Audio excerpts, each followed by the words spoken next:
ഇന്നത്തെ റെസിപ്പി എന്താണെന്ന് വെച്ചാൽ തേങ്ങയും അതുപോലെ തന്നെ ശർക്കരയും വെച്ചിട്ടുള്ളൊരു അടിപൊളിയൊരു ഐറ്റമാണ് കേട്ടോ.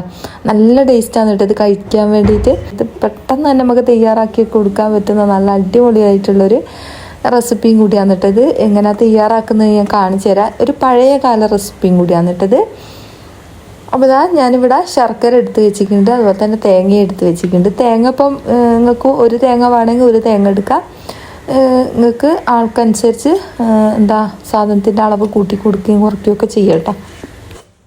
പിന്നെ നിങ്ങൾ തേങ്ങ എടുക്കുന്ന സമയത്ത് തേങ്ങ നിങ്ങൾക്ക് പൂണ്ടും എടുക്കാം, അല്ലെങ്കിൽ ചിരവീറ്റും എടുക്കട്ടോ. ചിരവീറ്റ് എടുക്കുന്നതിനേക്കാട്ടും നല്ലത് നമ്മൾ ഇതേപോലെ പൂണ്ടിയിട്ട് ചെയ്യുന്നതായിരിക്കും ഒന്നുകൂടി നല്ലതെന്നാണ് എനിക്ക് തോന്നിയത് കേട്ടോ. അതെന്താണെന്ന് വെച്ചാൽ ഞാൻ ലാസ്റ്റ് പറഞ്ഞുതരാം അതെന്താണെന്ന്. അപ്പോൾ ഞാൻ ശർക്കര ഇവിടെ ഉരുക്കാൻ വെച്ചിട്ടുണ്ട്. ഈ 2 അച്ച് ശർക്കര എന്നിട്ട് ഞാൻ എടുത്തത്. നിങ്ങൾക്ക് മധുരം കൂട്ടിയും കുറച്ചൊക്കെ കൊടുക്കട്ടോ.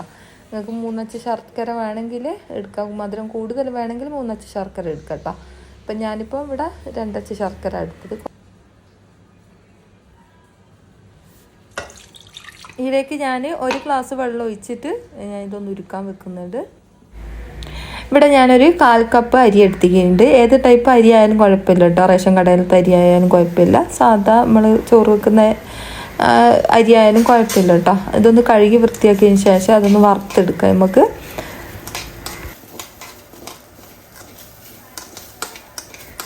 അരി വറുക്കുന്നേരം എല്ലാ ഭാഗത്തും ഒരേപോലെ മുരിഞ്ഞ് വന്നോട്ടെ കേട്ടോ. അതുവരെ നമ്മൾ കൈ വെക്കാണ്ട് ഇതേപോലെ ഒന്ന് ഇളക്കി കൊടുത്താൽ മതി. പെട്ടെന്ന് തന്നെ ഇത് മുരിഞ്ഞ് വന്നോളൂ കേട്ടോ.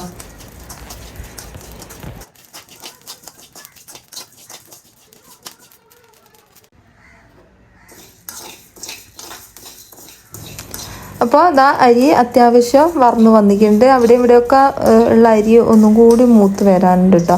അതുവരെ ഒന്ന് വറുത്തെടുക്കുക. എങ്ങനെ ആയാലും അവിടെ ഇവിടെയൊക്കെ ഉണ്ടാവും കേട്ടോ അരി. അതൊന്നും കൂടി മൂത്ത് വരുന്നത് വരെ ഒന്ന് വറുത്തെടുക്കുക കേട്ടോ. ഇതിപ്പോൾ ഏകദേശം ആയിട്ടുണ്ട്. ഇനിയിപ്പോൾ ഇത് നമുക്ക് ഫ്ലെയിം ഓഫാക്കാം. ഇത്രയും മാത്രം മതിയാവും കേട്ടോ. ഇനിയിപ്പോൾ നമ്മൾ വറുത്ത് കഴിഞ്ഞാൽ കറുത്ത പോലെ ആയിപ്പോവും കേട്ടോ. അധികം കരിയാൻ പാടില്ല കേട്ടോ. പെട്ടെന്ന് തന്നെ നമ്മളിത് വറുത്തെടുക്കണം. അപ്പോൾ അരി വറുത്തത് ഇവിടെ റെഡി ആയിട്ടുണ്ട് കേട്ടോ. ഇത്രയും മാത്രം മതിയാവും. അപ്പോൾ ഞാനിത് ഫ്ലെയിം ഓഫാക്കിയിട്ട് ഇത് ഒന്ന് തണിയാൻ വെക്കുന്നുണ്ട് കേട്ടോ. ഇത് നമുക്കൊരു സൈഡിലേക്ക് മാറ്റി വെക്കാം. ഇനി ഈ ഒരു നേരം കൊണ്ട് നമ്മൾ ഉരുക്കി വെച്ച ശർക്കര പാനി ഒന്ന് അരിച്ചെടുക്കണം. ഇതിൽ കല്ലോ മണ്ണോ ഉണ്ടെങ്കിൽ അത് ഒഴിവാക്കി പോകാൻ വേണ്ടിയിട്ടാണ് കേട്ടോ നമ്മൾ അരിച്ചെടുക്കുന്നത്.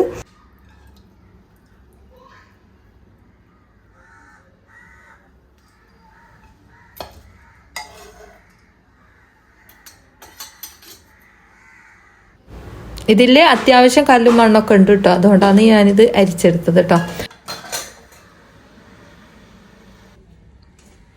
ഇനി ഒരു ജാറിലേക്ക് നമുക്ക് നേരത്തെ കൊത്തിവെച്ച തേങ്ങ കൊത്തിലെ ഇതേപോലെ തന്നെ ഇട്ട് കൊടുക്കുക. അപ്പോൾ അത് അധികം അടിയേണ്ട ആവശ്യമില്ല കേട്ടോ. അവിടെ ഇവിടെയും കടിക്കാനൊക്കെ ഉള്ള ഒരു പരുവത്തിലാണ് നമുക്കിപ്പോൾ അടിച്ചെടുക്കേണ്ടത്. ഇപ്പോൾ ഇത് ഞാനൊന്ന് അടിച്ചെടുത്തിട്ട് വരാം.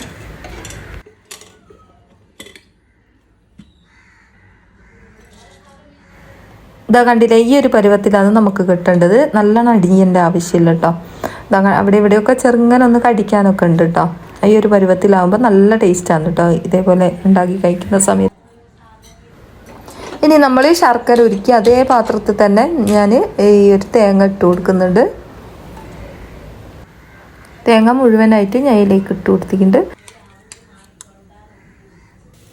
തീ ഒന്ന് കത്തിച്ചതിന് ശേഷം നമുക്കിതൊന്ന് ഇതിൻ്റെ ഈ ഒരു തേങ്ങൻ്റെ പച്ച മണം പോകുന്നത് വരെ ഒന്ന് ചെറുങ്ങനെ ഒന്ന് വറുത്ത് കൊടുക്കട്ടോ. തീ ഒന്ന് കുറച്ച് വെച്ചിട്ടാണ് ഇങ്ങനെ ചെയ്യാൻ പാടുള്ളൂ. തേങ്ങ പെട്ടെന്ന് അടിയിൽ പോകും. അപ്പോൾ കളർ മാറേണ്ട ആവശ്യമില്ല കേട്ടോ. ചെറുങ്ങനെ ഒന്ന് ഇതിൻ്റെ പച്ച ചൊയ വിട്ട് കിട്ടിയാൽ മതി. അപ്പോൾ തേങ്ങ ഇതേപോലെ ചെയ്യുന്ന സമയത്താണ് കേട്ടോ നല്ല ടേസ്റ്റ് ഉണ്ടാവുക. അതുപോലെ തന്നെ നമുക്ക് ഒരാഴ്ച വരെ കേടുകൂടാണ്ട് സൂക്ഷിച്ച് വെക്കാനും പറ്റും കേട്ടോ.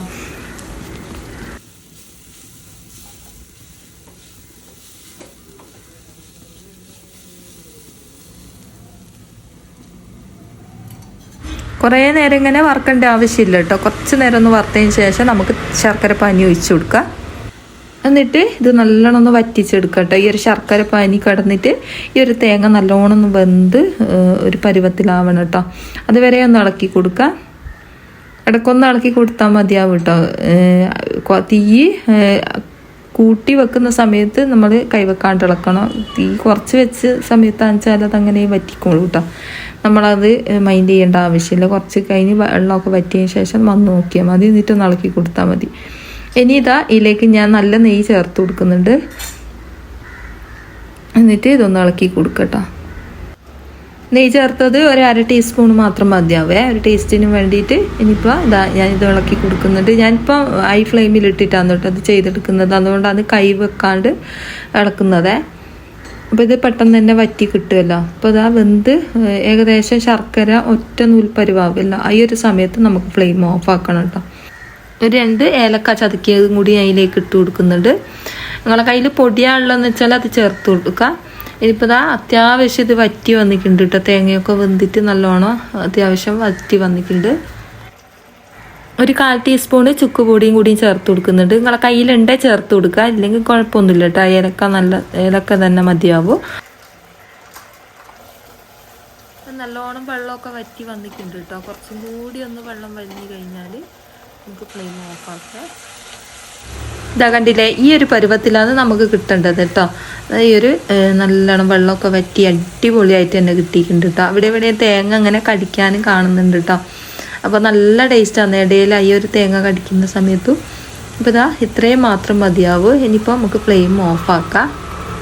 ഇനിയിപ്പോൾ നമുക്ക് ഇതിലേക്ക് ചേർത്ത് കൊടുക്കേണ്ടത് അരിയാണ്. നേരത്തെ നമ്മൾ വറുത്ത് മാറ്റി വെച്ചിട്ടില്ലേ അരി, അത് ഇതിലേക്ക് ചേർത്ത് കൊടുക്കുക ഈ ഒരു സമയത്ത്.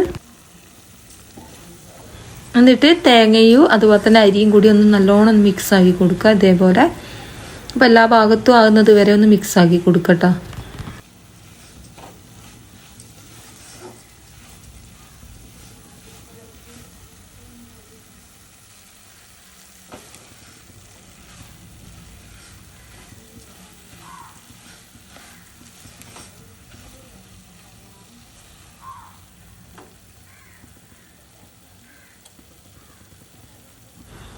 കണ്ടില്ലേ, ഇത്രയും ആയിക്കഴിഞ്ഞാൽ നമുക്ക് ഫ്ലെയിം ഓഫ് ആക്കാം കേട്ടോ. എല്ലാം കൂടി നല്ലോണം മിക്സായി വന്നിട്ടുണ്ട്.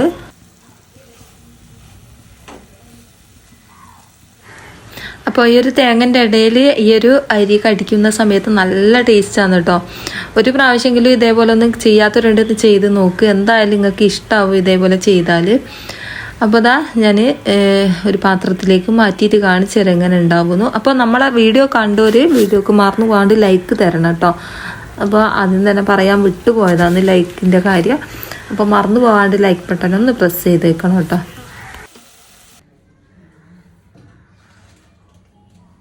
ഇനി തണുത്തതിന് ശേഷം ഞാനൊരു പാത്രത്തിലേക്ക് മാറ്റി കൊടുക്കുന്നുണ്ട്. നിങ്ങൾക്ക് വേണമെങ്കിൽ ഉണ്ട പിടിച്ചിട്ടും വെക്കാം കേട്ടോ, കുഴപ്പമൊന്നുമില്ല. നല്ല ടേസ്റ്റ് തന്നെയാണ് എങ്ങനെ വെച്ചാലും.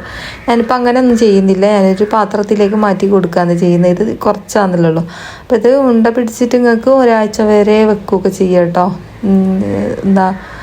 കുട്ടികൾക്കൊക്കെ ഇടയ്ക്കൊക്കെ എടുത്ത് കൊടുക്കാനൊക്കെ നല്ലൊരു റെസിപ്പിയും കൂടിയാണ് കേട്ടോ. അപ്പോൾ ഞാൻ ഇതേപോലെ ഒന്ന് കോരി മാറ്റിയാണ് ചെയ്യുന്നത്. അപ്പോൾ എന്തായാലും നമ്മൾ ഈ ഒരു റെസിപ്പി ഇഷ്ടമായി എന്ന് വിചാരിക്കുന്നുണ്ട്. അപ്പോൾ ഇതേപോലത്തെ അടിപൊളി വീഡിയോ ആയിട്ട് ഇനിയും വരാം. അസ്സലാമു അലൈക്കും.